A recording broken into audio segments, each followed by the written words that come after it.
अस्सलाम वालेकुम नाज़रीन, आप देख रहे हैं न्यूज़ टॉक। मैं हूँ यशवीन जमाल। नाज़रीन, फाइनल कॉल के बाद पीटीआई एक बार फिर इस्लामाबाद का रुख करने को तैयार है। पीटीआई की क़यादत की जानिब से इस बात का इंदिया सामने आ रहा है कि जनवरी के महीने में एक बार फिर बानी पीटीआई की हिदायत पर इस्लामाबाद का रुख किया जा सकता है। केपीके हुकूमत के तर्जुमान बैरिस्टर सैफ का कहना है कि हमारा एहतजाज अभी भी जारी है। दूसरी जानिब वज़ीर दिफा ख्वाजा आसिफ ने पीटीआई की जानिब से एक और एहतजाज के इम्कान को मुस्तरद कर दिया है। उनका कहना है कि 24 नवंबर का एहतजाज 9 मई पार्ट 2 था।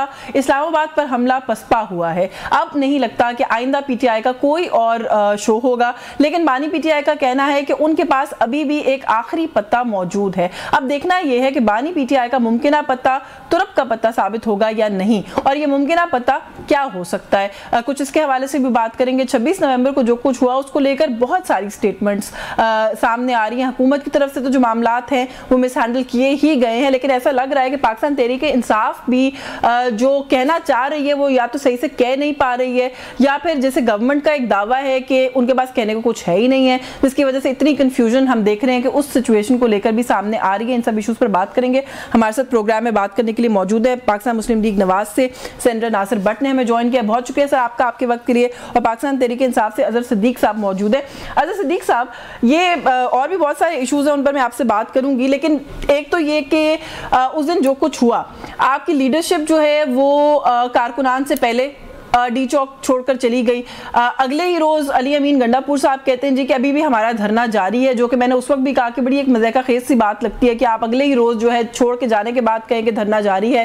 बैरिस्टर सैफ ने भी आप कह दिया हमारा एहतजाज जारी है। फिर कोई इंडिकेशन दोबारा आ रही है कि आप लोग इस्लामाबाद आ सकते हैं? थोड़ा सा बताएंगे सर, प्लान क्या है इस वक्त? बहुत शुक्रिया। पहले तो बात को जरा समझ जाइएगा कि फाइनल कॉल का मतलब है जब तक रिजल्ट ना मिले तब तक मामला चलते रहने हैं। क्योंकि इस कॉल के अंदर हमें जबरदस्ती वहां से भगाया, निकाला गया वहां से, फायरिंग की गई। अभी तक 12 शहादतों की तो कंफर्मेशन आ गई है। ये और ज्यादा भी शहादतें हो सकती हैं। जख्मियों के हवाले से हमारे पास ना कोई असला, ना हमारे पास कोई चाकू, ना खंजर, कोई चीज ऐसी सामने नहीं थी। अगर होती तो वहां मुकाबला होता ना फिर बैठकर। हम तो चूंकि ना कोई इशारी जमात है, ना कोई दहशतगर्द है। जिन्होंने दहशतगर्दी की थी वो अपना मॉल टाउन साने वाले लोग थे, और उन्होंने जिस तरह के हालात बनाए थे आप सब लोगों के सामने। और इसमें अब दूसरा देखिए ना, यानी अब ये कह रहे हैं कि शहादत होने की ना एविडेंस दे, वो रुएं उठ के आएंगी उनको शहादत देने के लिए। हामिद मीर का प्रोग्राम देख लें, और ये जो कहा जाता है कि छोड़ के भाग गए हैं, यानी ये तो दोपहर के अंदर ही जो डी चौक में जो हमारे कारकुन या कोई और लोग पहुंच गए थे वहां पर फायरिंग हुई, और टीवी चैनल्स ने दिखाया। बहुत से लोग इसको रबड़ की गोलियां समझते रहे, लेकिन वो रबड़ की गोलियां नहीं थी। वो गोलियां लोगों को जख्मी करने के हवाले से और शहीद करने के हवाले से थी। गोलियां किसने चलाई, कैसे चलाई, ये तो हुकूमत वक्त को चलना है। बिल्कुल, ये सवाल मैं पूछूंगी ये सवाल हुकूमत वक्त से भी, लेकिन सर आप लोग और कुछ कर रहे हो या ना कर रहे हो, मैं माजरत के साथ कहूंगी, लेकिन आप लोग भी उस सारी सिचुएशन पर सियासत तो कर रहे हैं ना सर। लतीफ खोसा साहब ने पहला फिगर दिया कि 278 लोग जो हैं वो शहीद हो गए। सर ब्लड बात होता है, 278 लोग अगर शहीद हो जाएं, उसके बाद फिर 2 दर्जन पर आए, फिर उसके बाद 14 लोगों पर आए, 17 लोगों पर आए, अब 12 लोगों पर आ गए। तो इससे ये लगता है कि शायद जो कुछ हुआ उसको कम से कम बढ़ा चढ़ा कर पेश करके सियासत आप भी कर रहे हैं। नहीं, देखिए यशवीन, ये सियासत सवाल ही पैदा नहीं होता। हम तो पहले दिन से पहले ही लोग ये शादियाने बजाते थे, ये कहते थे एक भी नहीं है, कुछ नहीं हुआ, सारा कुछ ठीक कर लिया। अब हम नहीं है। ये रिपोर्टें जो है गार्डियन ने रिपोर्ट किया था 17 के करीब लोगों का, अब और क्लेम किया है। मैं नहीं पढ़ना चाहता कि जनाब तादाद क्या है, और इसका बड़ा आसान हल है। और उम्मीद है नासिर भट्ट साहब मेरी इस बात से इत्तेफाक करेंगे कि इसका एक जुडिशल कमीशन बना लेते हैं, उसमें पता चल जाएगा कितने हैं। और ये भी साथ साथ देखें, सिर्फ इतना नहीं है। इस्लामाबाद हाईकोर्ट ने पूछा ना कि आपने इस्लामाबाद क्यों बंद कर दिया, आप अंदाजा लगाए ना। उन्होंने कहा था अगर ये नहीं किया तो बंद क्यों किया, और उस पे क्या हम तो थे नहीं ना, हमारे सामने ऑर्डर पास हुआ। और दूसरा ये है, इन्होंने इस्लामाबाद नहीं, इन्होंने पूरा पाकिस्तान बंद कर दिया। लाहौर से निकलते हुए रिंग रोड बंद, 3 दिन रिंग रोड बंद रही। मोटरवे जो है, जो 6 या 7 मोटरवे थी पूरे पाकिस्तान की, वो मेंटेनेंस के नाम पर, सोचे तो सही, इंटरनेट वैसे ही बंद है, इमरान खान साहब का नाम ले नहीं सकते हैं। आप जरा गौर तो करें ना। और ये सारे मामले की इंक्वायरी, और आप पहले क्या करते थे, नजरबंदी की ऑर्डर जारी करते थे। वो मैंने नजरबंदी के ऑर्डर जो है ना वो सस्पेंड कराए लाहौर हाई कोर्ट से। फिर आप 144 का निफाज ऐसे करते हैं जैसे रेवड़ियां पिक रही हैं। चले मैं जरा नासिर भट्ट साहब को भी गुफ्तगू में शामिल कर लूं। जो अभी आपने इस्लामाबाद हाई कोर्ट की बात की, उन्होंने क्रिटिसाइज कर दोनों पार्टीज को किया, लेकिन नासिर भट्ट साहब सर जो कुछ हुआ काबिल मजम्मत है। उसके ऊपर जो बात की अभी कर रहे हैं ना अजहर सिद्दीक साहब के, रूहें उठकर बताएंगे क्या हुआ और कैसे हुआ, गवाही दें। ये वही वाला सवाल सर किया जा रहा है आप लोगों से कि वहां पर सर 1 जान गई है, 12 जाने गई हैं, 14 जाने गई हैं, इररिस्पेक्टिव ऑफ दैट एक पाकिस्तानी इंसान की जान जो है वो भी उतनी कीमती है। सर वहां पर कुछ तो हुआ। अब तो जो अस्पताल है उनके ऑफिशियल डेथ सर्टिफिकेट्स आ गए जिसके अंदर गन शॉट्स का कहा गया है। तो हुकूमत का पहले तो ये क्लेम करना कि गोली चली ही नहीं है, आपको नहीं लगता कि इट्स अबाउट टाइम कि पहले तो इस बात को रिविजिट कर लें और सच बोलें? बिस्मिल्लाहिर्रहमानिर्रहीम।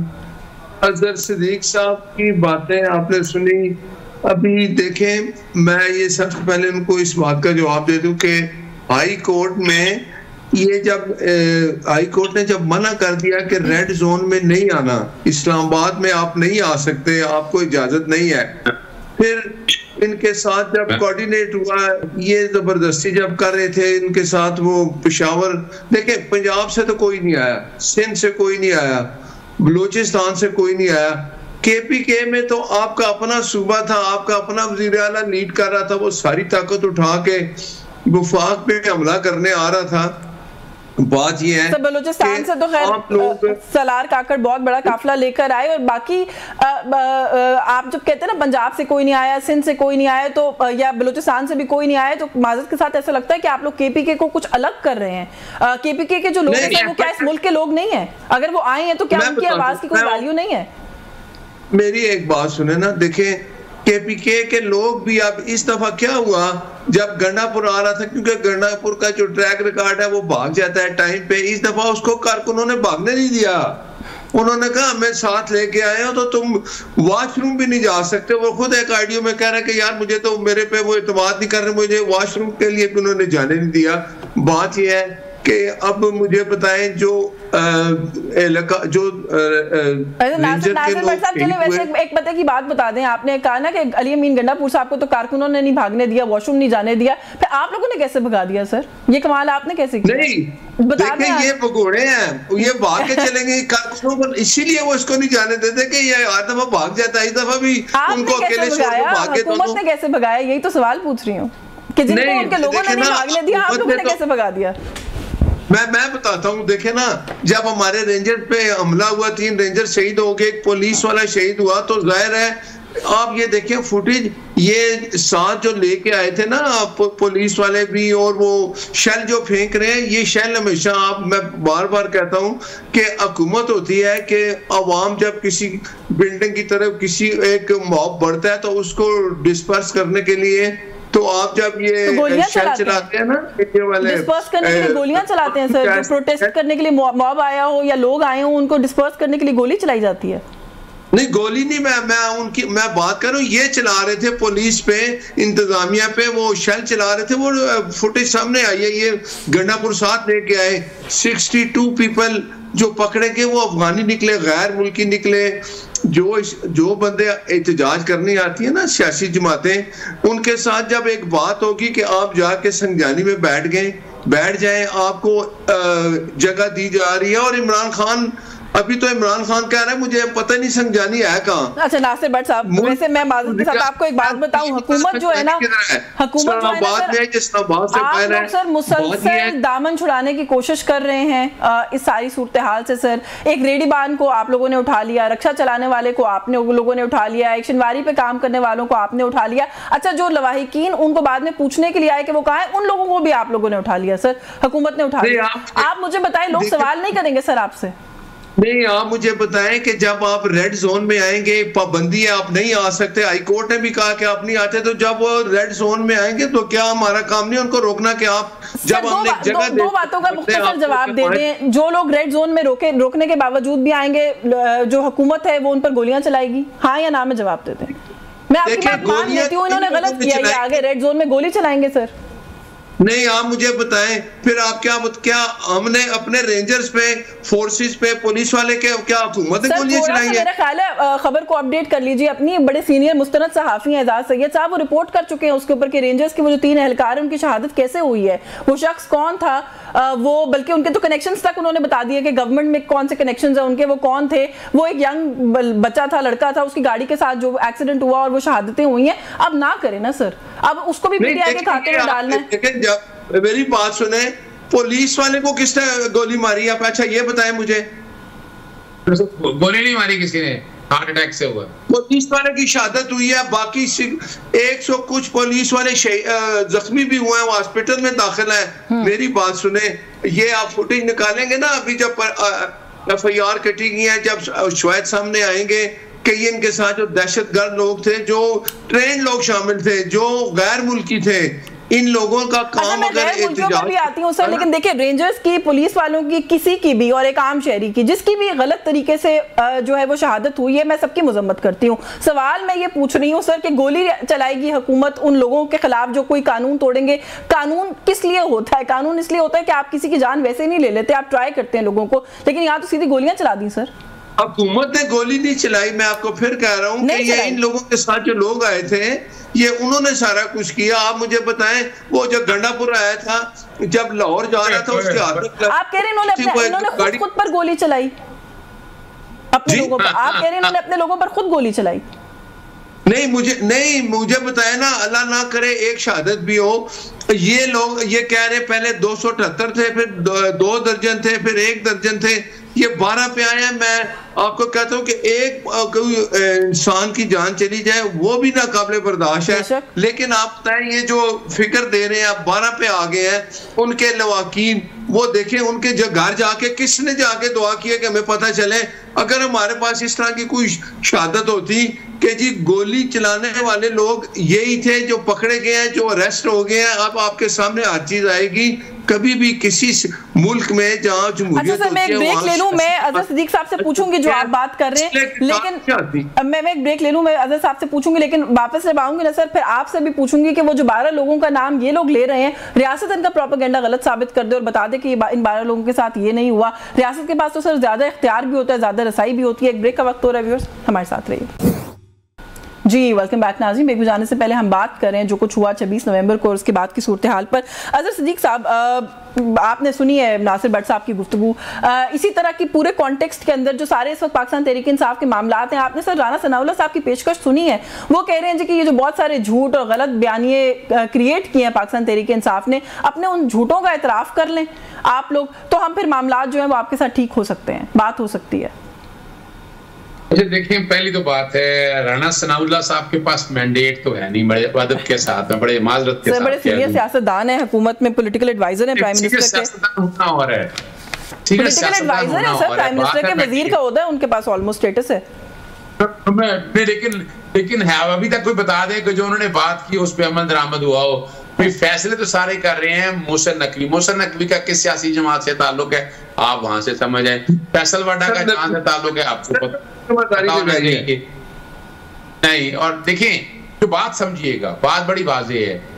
उस वक्त इस्लामाबाद हाई कोर्ट ने ना मोहसिन नकवी साहब को कहा कि आपने हुकूमत वक्त से, उन्होंने अपोजिशन से बात करनी है पाकिस्तान से, उन्होंने एक और अयूब से एक टेलीफोन में उठा के बात करके, इनमें से इन्हें चाहिए था एक टीम बनाते, एक बड़ी टीम होती, वो टीम जाकर मिलती, अगर गुफ्तो शनीद करती, वो बल्कि चले गए इमरान खान के पास, इमरान खान से जाकर वो अपना 30 सेकंड की जनाब हमारे मोबाइल में फोन पर रिकॉर्डिंग करके दे दें, आपने खुद सुन लिया। और इमरान खान साहब ने बिल्कुल समझाने का नहीं कहा, उन्होंने डी चौक का ही कहता। मुझे हैरानगी की बात है, डी चौक में भाई अगर फर्ज करें मैं, कानून है ना, मैंने जाने से रोक रहा है ना, अगर मैं चला गया हूँ तो उसमें पर्चा होगा ना, और 3 साल सजा है उसकी, जाए जाकर पर्चे दर्ज करते आप। लेकिन ये तो नहीं है ना कि आप सीधे फायरिंग कर दें। और वो अच्छा कमाल की बात है, सबूत हमदुल्ला साहब का टीवी प्रोग्राम सुन ले, बलूचिस्तान में तो उनके अपने मोहल्ले के अंदर उन्होंने कहा है कि उनके अपने इलाके के अंदर 2 हैं, बाकी वालिदैन आ गया, कोई रिश्तेदार आ गया, टीवी चैनल्स पे आपको पता है इन्होंने ब्लैकआउट किया हुआ है, सोशल मीडिया पे सारे सबूत मौजूद हैं और पूरी दुनिया के अंदर चल रहे हैं। अभी तो इनके लिए और खतरनाक बात आने वाली है।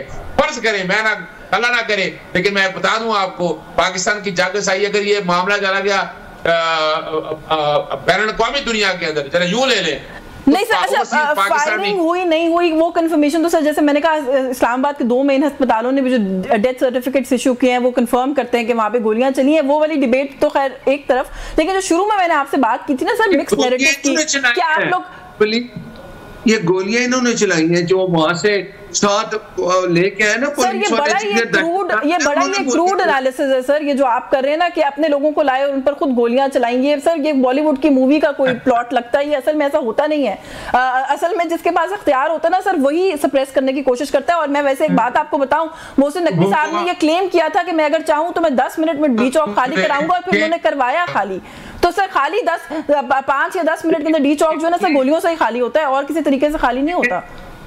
आप मुझे एक बात बताएं, अजहर सिद्दीक साहब ने एक बात की कि नकवी साहब और इनके जो वज़ीर आला है KPK के, उनके एक तर्जुमान है बैरिस्टर सैफ और दूसरे एक बैरिस्टर गौर साहब हैं, वो दोनों जाके इमरान खान से जेल में मिलते हैं, उनसे वो बातचीत करते हैं हुकूमत की और उनकी बात चल रही है, तो इस बात पे इत्तेफाक होता है कि इमरान खान कहता है जाके संजानी में बैठ जाओ। This is a valid point. मैं बिल्कुल ये फेयर पॉइंट है, मैं यही सवाल करने लगी थी अजहर सिद्दीक साहब से कि अजहर सिद्दीक साहब सर आप लोग भी तो कोई कंफ्यूजन जो है वो कम नहीं फैलाते हैं वैसे माजरत के साथ, कि ये जो संजानी वाली बात है उस दिन भी मेरे प्रोग्राम में भी 4 लोग कंफर्म करते रहे, अगले दिन भी जी के खान साहब ने कहा था संजानी बैठे, बुशरा बीबी डी चौक ले आई। तो सर ये भी थोड़ी वजाहत कर दें। नहीं जसवीर देखिए, बात ये क्वेश्चन ये नहीं है। हाँ। भाई हमने अपने जो लोगों को घर से निकलने से पहले ये तय बता दिया था कि डी चौक जाना है, कोई संजानी का नहीं कहा। अब वजह क्या है कि अब उन लोगों को जब कहा है अपना मोबाइल फोन बंद है, सिग्नल नहीं आ रहे, और हुआ ये ना कि वहां से लोग तो डी चौक पहले चले गए, तो संजानी की बात कह रहे हैं उससे पहले लोग डी चौक पहुंच चुके थे।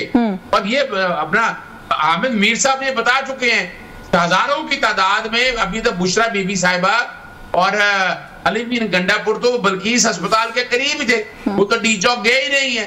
और जो ये बर्बियत सारी हुई, मैं हैरान इस बात पे हूँ कि चले फर्ज करें वायलेशन कर ली, 144 की वायलेशन कर ली, 188 का पर्चा होना है ना, तब अगर मैंने उस कानून तोड़ दिया वो तो कानून में 3 साल की सजा है। सर ये सवाल तो देखिए आपने खुद सुन लिया, मैं पूछ चुकी हूँ नासिर भट्ट साहब से, आपसे तो सर आपका सवाल पूछूंगी ना, और मैं ये भी नहीं कह रही कि आप लोग डी चौक क्यों आए, मैं सवाल सिर्फ ये कर रही हूँ कि ये कंफ्यूजन आप लोगों की जमात की टॉप टियर लीडरशिप क्यों क्रिएट करती है। बैरिस्टर सैफ रिकॉर्ड के ऊपर है कि हम संजानी के लिए तैयार थे, हम खान साहब ने कहा था आप संजानी में बैठ जाएं, ये मैं नहीं कह रही हूँ सर, अब इंटरनेशनल जरीदे लिख रहे हैं कि इमरान खान साहब को शायद अपनी पार्टी की सेकेंड टियर लीडरशिप पर एतमाद ही नहीं है, क्योंकि वो कुछ कहते हैं ये बाहर आके कुछ कहते हैं।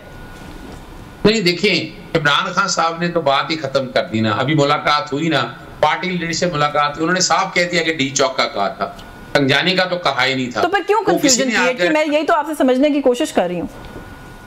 नहीं वो झूठ बोला क्यों बोला, फिर आप बताएं वो बैरिस्टर गौर ने झूठ बोला क्यों बोला, फिर आप मुझे बताएं नहीं सर रिकॉर्ड पर है, अजहर सिद्दीक साहब रिकॉर्ड पर है, रिकॉर्ड पर का है, बैरिस्टर सैफ भी रिकॉर्ड पर है, बैरिस्टर गौहर भी रिकॉर्ड पर है कि इमरान खान साहब ने गो हेड दे दिया है संजानी का, ये नहीं आप कह सकते।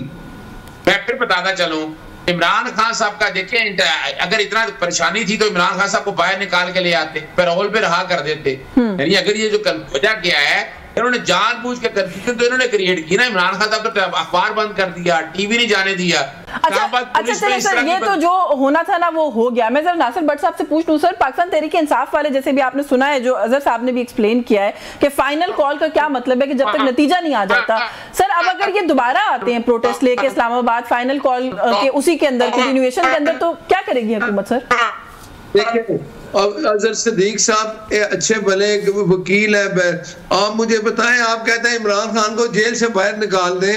ओ भाई, इमरान खान को जेल से मैंने नहीं निकालना, ये आपने नहीं निकालना, अदालत के पास जाएंगे, अदालत फैसला करेगी कि इमरान खान जेल में क्यों है, आप बेगुनाही वहां साबित करेंगे तो अदालत जेल का दरवाजा खोलेगी, हुकूमत नहीं खोलेगी। सर अदालत ने जब नवाज शरीफ साहब के खिलाफ फैसला किया था तो सही किया था। ये बताए ना, वो जो साकिब निसार था वो उसने तो सिटिंग प्राइम मिनिस्टर को डिस्क्वालीफाई कर दिया कि आपने अपने बच्चे से तनख्वाह नहीं ली। गलत किया था ना, असल गलत किया था ना। देखिए ना उसकी, लेकिन मुझे आप बता, देखिए यशवीर को साकिब यशवीन साकिब निसार नहीं साहब, साकिब निसार वो 5 मेंबर बेंच जस्टिस गुजार हेड करते थे, साकिब निसार नहीं थे उस बेंच के अंदर। और वो तनख्वाह ना लेना भी सादिक और अमीन नहीं है, उसमें तनख्वाह का इशू होता है। सादिक और इजाजत दे जरा, सेनेटर साहब को बात मुकम्मल कर लेंगे, उनका सिग्नल्स ड्रॉप हो गए थे। जी सेनेटर साहब देखें, मुझे आप बताएं कि उस साकिब निसार ने जो कुछ इस मुल्क के साथ किया, मैं आपको बताऊं, जज अरशद मलिक ने बोला ना कि मुझे इजाजुल हसन एक उस वक्त सुप्रीम कोर्ट का जज था, उसको ऊपर मॉनिटरिंग कर रहा था, वो कहता था कि आपने नवाज शरीफ को सजा देनी है क्योंकि मुल्क हालत जंग में है। ये इन लोगों का जो इमरान खान अपनी इस रवैये पे है ना कि जब आप लोगों की लीडरशिप के खिलाफ अदालतें फैसला देती हैं तो वो अदालतें ठीक नहीं होती, कॉम्प्रोमाइज होती हैं, जब किसी और लीडरशिप के खिलाफ करती हैं। और देखिए, हमारे खिलाफ गलत फैसला सुप्रीम कोर्ट में हुआ तो हमने अदालतों में जाके अपनी बेगुनाही साबित की और मियां साहब बेगुनाह होके या जेल से बाहर आए। ये कहते हैं जी वो जाके हमने ताले तोड़ने, हमने इमरान खान को बाहर लाना है। जेल से खैर बेगुनाह होके वापस नहीं आए सर, वो इंग्लैंड चले गए थे, उसके बाद फिर एयरपोर्ट पे आके बायोमेट्रिक हुआ था। जज अरशद मलिक ने कहा था ना, वो एक वीडियो सामने आ गई जिसने कहा कि मुझे ने जबरदस्ती सजा दिलाई, मैं कहता था इस केस में कुछ नहीं है, मैं सजा कैसे दूं। अब वो फैज हमीद जो था वो उस वक्त IRIC के सरबराह थे। एक और हाई कोर्ट के जज साहब ने क्या कहा था कि मेरे घर आ गए कि नवाज शरीफ और उसकी बेटी को जेल से बाहर नहीं आने देना। उसने कहा जी क्यों, अभी तो मेरे पास केस नहीं आया। उन्होंने कहा हमने नीचे मैनेज कर लिया, अब आपने भी इनको बाहर नहीं आने देना। तो इस तरह के हालात इमरान खान रजीम ने बनाए थे। अच्छा तो आज मुझे ना एक ब्रेक भी लेनी है, मुझे वन लाइनर एक जुमला कह दें कि अगर ये दोबारा प्रोटेस्ट करने के लिए इस्लामाबाद आते हैं तो हुकूमत क्या फिर से गोलियां चलाएगी, क्या करेगी? देखें, सबसे पहले आप अवाम इनके लिए नहीं आएगी। डी चौक में एक दफा 144 है, रेड जोन है, वहां किसी को आने की इजाजत नहीं। अगर इन्होंने जमहूरी तरीका इख्तियार करना है, अपने एहतजाज करना है, तो इनको जगह इस्लामाबाद के नजदीक नहीं, बाहर किसी जगह संगजानी या कोई और जगह इनको जगह देंगे, एहतजाज करें, इनका चले मुझे ब्रेक लेनी है सर, ब्रेक से वापस आके मैं इस पे बात करती हूँ। लेकिन सर ये 26 नवंबर को भी आप लोगों का दावा था कि अवाम इनके कहने पर नहीं निकलेंगे, लेकिन अवाम निकले सर, और फिर जो कुछ हुआ वो हम सब ने देखा। इस पे बात करते हैं इस ब्रेक के बाद। ये भी पूछेंगे सिद्दीक साहब से कि तुरप का पता क्या पता साबित होगा, इमरान खान का आखिरी पता है क्या? इस ब्रेक के बाद हमारे साथ रहिए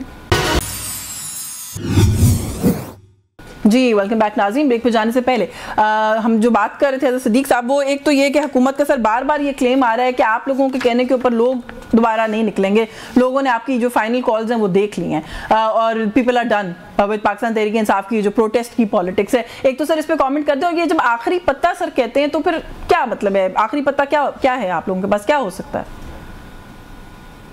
मैं सिर्फ एक बात चूंकि नासिर साहब ने बात एक कर दी है। पहली तो बात है जस्टिस साकिब निसार साहब ने नाअहल नहीं किया था, जस्टिस गुजार साहब हेड करते थे बेंच को और जस्टिस इजाज अफजल साहब ने 3 मेंबर बेंच के और बाकायदा एक JIT बनी, JIT के बाद फैसला हुआ, सजाएं हुई और सजाएं होने के बाद आपने पता क्या हुआ था, डील के साथ मुल्क से बाहर गए, जब वापस आए तो इन्हें फूलों के हार पहनाकर लेकर गए, बायोमेट्रिक हुआ और नैब ने कहा कि हमने ट्रायल चलाना नहीं। किसने कहा मेरिट पे आया, लेकिन नहीं सीख सके ना। यानी इनके साथ अगर ज्यादती हुई थी तो अब इन्हें ज्यादती नहीं करनी चाहिए थी। ये कह रहे हैं हमारे साथ ज्यादती हुई तो हम भी ज्यादती करेंगे, तो ये ज्यादती है ना, ज्यादती दर ज्यादती। दूसरा जहां तक है ना कि देखिए हम जमानतें करा रहे हैं, हम केस खत्म करा रहे हैं, नए केस किए जा रहे हैं। कौन कह रहा है आपको घूमते वक्त अंदर रखा हुआ है झूठे केस बनाकर। यानी इन केसेस में अब जो एहतजाज हुआ इसमें इमरान खान साहब, इमरान खान जेल के अंदर है, उनके खिलाफ केस बना लिए हैं, उन्हें को पिंडी का केस, यानी जब एक दफा गिरफ्तारी करें तो हर केस में गिरफ्तारी केसेस बनाते हैं ना, इंसाइटमेंट के केसेस बनाते हैं कि मास्टरमाइंड तो वही कर रहे थे ना। देखिए एजाज की बात है, ये एजाज की बात है, क्या दहशतगर्दी है या बगावत है? तो ये तमगे हमने लगाए, इन्होंने नहीं लगाए ना, ये लगा सकते हैं क्योंकि जमहूरी लोग नहीं है, बादशाह की पैदावार है, के हाथ की उंगली पकड़ के ये यहाँ तक पहुंचे। अब ये बताएं अब क्या करेंगे, क्योंकि देखें अली अमीन गंडापुर साहब जो है ना, वो जो गुफ्तगू करते हैं वो वाकई कभी ऐसा लगता है कि वो लोगों को वायलेंस की तरफ लेके जा रहे हैं। पहले वो सर पे कफन की बातें करते थे, अब वो असले बंदूकों की बातें करते हैं। फिर ये भी सुनने को मिलता है कि खान साहब के पास कोई आखिरी पत्ता भी है। तो सर क्या करना है? देखिए एक तो बात है कि जमहूरी हक है हमारा, हम जहां मर्जी करें एहतजाज। हाँ। ये कौन होते हैं रोकने वाले? अगर हम वो कानून तोड़े तो उस कानून के मुताबिक कानून हरकत में आए। लेकिन आप ये कहें कि नहीं हम बदमाशी से नहीं करने देंगे, तो बदमाशी का जवाब अगर उन्होंने लफ्ज़ अल जिहाद अगर निकाल दिया था तो जिहाद से मुराद है बुराई के खिलाफ लड़ना। हम देखे ना, हमें हुसैनियत पे यकीन रखने वाले, हम यजीदियत पे नहीं, ना हम कूफी वाले लोगों में आना चाहते हैं, यानी और उसकी तैयारी पूरी है। बेफिक्र रहिएगा। हाउस में खड़े होकर असला लाने की बातें कर रहे हैं ना सर, अब तो वो जिहाद का कॉन्सेप्ट उन्होंने ब्रॉडन कर दिया ना। वो बातें फिर वही है कि वो खाली कहने से कोई फर्क नहीं पड़ता। पॉलिटिकल स्टेटमेंट्स को पॉलिटिकल स्टेटमेंट्स लेना चाहिए, और वजह और इनको भी है ना अपने आइन के बुनियादी हकूक के मुताबिक एहतजाज के लिए बिल्कुल लोग रहने चाहिए। 144 कोई नफाज नहीं होना चाहिए, कोई खनके नहीं, कोई गिरफ्तारियां नहीं। देखे ना, हमने हमारे दौर में 3 लॉन्ग मार्च हुए, हमने कितने दहशतगर्दी के पर्चे दिए, कितने बगावत के पर्चे दर्ज किए।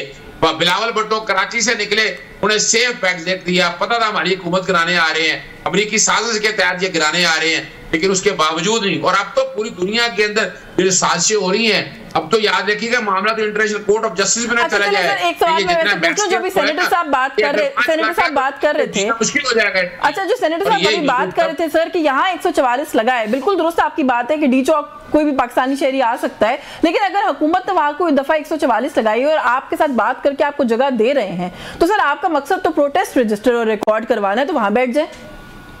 आप लोग भी तो कंसंट्रेशन पर है ना। देखिए देखिए, अब जब पहले दिन ही अगर ये कह रहे थे कि जनाब इस्लामाबाद में आए 144 कोई नहीं लगा रहे, आप फलां जगह आ जाए, ठीक है ना। इन्होंने तो खुद कंफ्यूजन क्रिएट की है। अगर बैठकर ऐलान करते थे पहले दिन ही, इन्होंने इस्लामाबाद हाई कोर्ट में फरमाइशी पिटीशन दाखिल करवाई। वो वकील कौन है? वो वकील मेरा दोस्त है वो, लेकिन आपको पता है कि हुकूमत ने खुद अरेंज किया सारा कुछ ही। यानी ये पूरा मिली भगत के साथ फिक्स मैचेस खेलते रहते हैं। हम तो देखे बड़े भाई, इन्हें ऐलान करें आप कि जनाब आए, किस जगह आना है, हम आप बिल्कुल तैयार हैं, आए एहतजाज करें, आप पूरा मैंने एहतजाज करें। देखिए, आप पूरा मैंने एहतजाज करके दिखाते हैं नहीं दिखाते। हमने तो हाथों में डंडे और सोटे नहीं पकड़े हुए ना। ये जो फायरिंग करी जिन लोगों ने की है, मैं तो ऐलान कर रहा हूँ, और झूठे पे लानत हो, और जो बंदा झूठ बोले उस पर लानत हो। अल्लाह ताला ये नहीं जो है ना, नाहक खून जाया नहीं जाने वाला। और मैं फिर बता दूं आपको, अगर ये खुदा ना खासा मामला कोर्ट ऑफ जस्टिस में चला गया, international criminal court of justice में चला गया, तो पाकिस्तानी हुकूमत के लिए बड़े बहुत खतरनाक मामला होंगे। सैंक्शन लग सकती है इनके ऊपर। जी नाज़िम साहब, ये वैसे अगर ये मामला और इंटरनेशनल अटेंशन आप डिनाई करें उसको या ना डिनाई करें, है पाकिस्तान की तरफ इस वक्त, और कहीं ना कहीं से ये आवाज उठती है कि यहाँ पे ह्यूमन राइट वायलेशन हो रही है। अगर किसी इस तरह के फोरम पर उठ गया ये मामला, जहाँ जिसका इशारा अजहर साहब कर रहे हैं, मसला तो बनेगा सर। अजहर सिद्दीक साहब से पूछें, ये जो बातें कर रहे हैं वाकई झूठों पे लानत होती है। 278, 2 दर्जन, 1 दर्जन, 9 मई मैंने नहीं किया, मुझे फुटेज दिखाए। नहीं, मैंने नहीं कहा था वहां जाए। अच्छा, मुझे आप फुटेज दिखाएं, फिर मैं बताऊंगा। अब मैं ये जो मैं ही कह रहा था कि 1 गोली के बदले 10 गोलियां मारेंगे, मैं ये कह रहा था कि ये जहाद है। ये मैंने कहा था कि हमने कफन सर पे बांध दिया है, घर वालों को बता दिया है कि अगर हम वापस आए तो समझे हम गए, हम दुनिया से जा रहे हैं। हमने आज इमरान खान को वहां से छुड़ा के लाना है। सर वैसे आपने ये बात तो सच्ची साबित कर दी ना उनकी, कि जनाजा पढ़ना पड़े तो पढ़ लें, कफन बांध के हम लोग आ रहे हैं, बिकॉज आप लोगों ने, जब हुकूमत ने जो कुछ किया, जनाजे तो उठे सर। नहीं, आप मुझे एक बात बताएं, जमहूरी जो मुल्क होता है, अगर कोई अपोजिशन जमात इस तरह के एहतजाज करने के ऐलान इस तरह करके आती है, ये क्या किसी बिलावल जरदारी साहब आप कहते हैं जी उन्होंने एहतजाज किया इनके दौर में, क्या उनके साथ भी गनों वाले थे, उनके साथ भी दहशतगर्द थे, उनके साथ भी गैर मुल्की थे?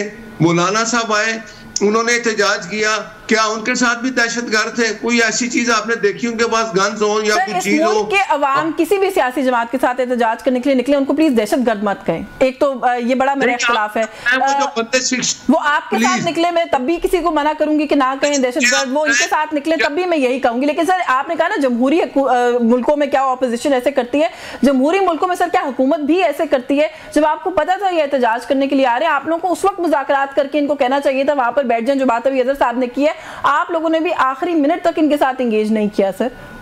देखिए, एक बात है कि जो डी चौक है रेड जोन एरिया करार दिया जा चुका है, यहाँ आगे डिप्लोमेट रहते हैं। इन्होंने देखें, ये अगर एक चीज पे पाबंदी है कि यहाँ नहीं आना, हाई कोर्ट ने भी इनको कह दिया कि यहाँ नहीं आना है। ये एहतजाज कर रहे थे, जब ये जबरदस्ती आना चाहते थे तो इनको जगह दी गई, हुकूमत ने इनसे बात की, इनको एंगेज किया, लेकिन इनका अगर इरादा यही था जब यहाँ इनके लोग यहाँ पहुंच गए सर, डी चौक में बिल्कुल ठीक है, रेड जोन है, सारा कुछ है, वीजा फिर भी दरकार नहीं है सर रेड जोन पे आने का। आप लोग पहले टाइम से पहले एंगेज करते हैं इनके साथ।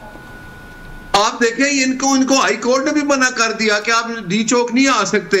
इन्होंने कहा नहीं हमने जाना है। ये अदालत की बात भी नहीं मानते, हुकूमत की बात भी नहीं मानते, कानून भी अपने हाथों में लेते हैं, तो क्या हम अपनी आवाम को इनके रहमो करम पे छोड़ दें? अच्छा चले, मुझे आखिर में एक बात बता दें, ये लोग अब दोबारा से आने की बात कर रहे हैं इस्लामाबाद, ये कह रहे हैं कि हम पोटेंशियली आ सकते हैं। आप लोग क्या इस दफा अभी टाइम से पहले इनसे बात करने की कोशिश करेंगे और ये मामला तय करने की कोशिश करेंगे कि ये कहां तक आ सकते हैं, या फिर आप पहले की तरह यही करेंगे कि देखते हैं कहां तक आते हैं?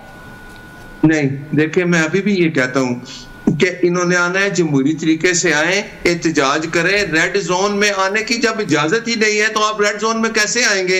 आपने एहतजाज करना है। देखें आप मेरे सवाल का जवाब नहीं दे रहे ना, आप मेरे सवाल, मेरे पास वक्त भी कम है, आप जवाब नहीं दे रहे। देखिए जमात इस्लामी धरना लेकर आई थी, अता तारड़ साहब और मोहसिन नकवी साहब टाइम से पहले उनके पास चले गए थे, उनके साथ बात की थी, उनके साथ एंगेज किया था। क्या आप लोग इस दफा इनके साथ भी ये करेंगे? ये भी एक पॉलिटिकल पार्टी है।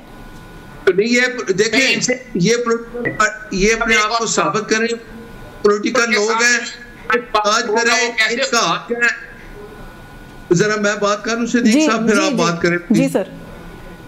देखें एहतजाज अगर जमहूरी तरीके से करेंगे, इनको पूरा हक है, एहतजाज करें, 1 दिन करें, 10 दिन करें, 100 दिन करें, एहतजाज करें। लेकिन अगर ये एहतजाज इस तरीके से करेंगे जो इन्होंने 9 मई किया है, या जो डी चौक में आके किया है, या जब ये ऐलान करेंगे हम आ रहे हैं, हम छोड़ेंगे नहीं, हम गंज या अपनी शो करेंगे, एक के बदले 10 गोलियां मारेंगे, अपना रवैया चेंज करें, ये एक सियासी जमात बने। चले, मेरे पास वक्त खत्म हो गया, किसी और नशिस्त पे इस पे भी बात करेंगे, क्योंकि हुकूमत के लिए मेरा ख्याल है चैलेंज मल्टीप्लाई होने वाला है। मौलाना फजल रहमान ने भी ऐलान कर दिया है कि वो अपने लोगों को लेकर सड़कों पर निकलने का फैसला अनकरीब करने वाले हैं। तो मेरा ख्याल है आपका चैलेंज जो है मल्टीप्लाई होने वाला है। लेकिन अभी वक्त खत्म हो गया, आपका बहुत शुक्रिया सेनेटर नासिर भट्ट साहब आपके वक्त के लिए। सिद्दीक साहब से thank you so much for your time. Viewers news talk से आज के लिए बस यही कुछ, मुझे इजाजत दीजिए, अल्लाह हाफिज।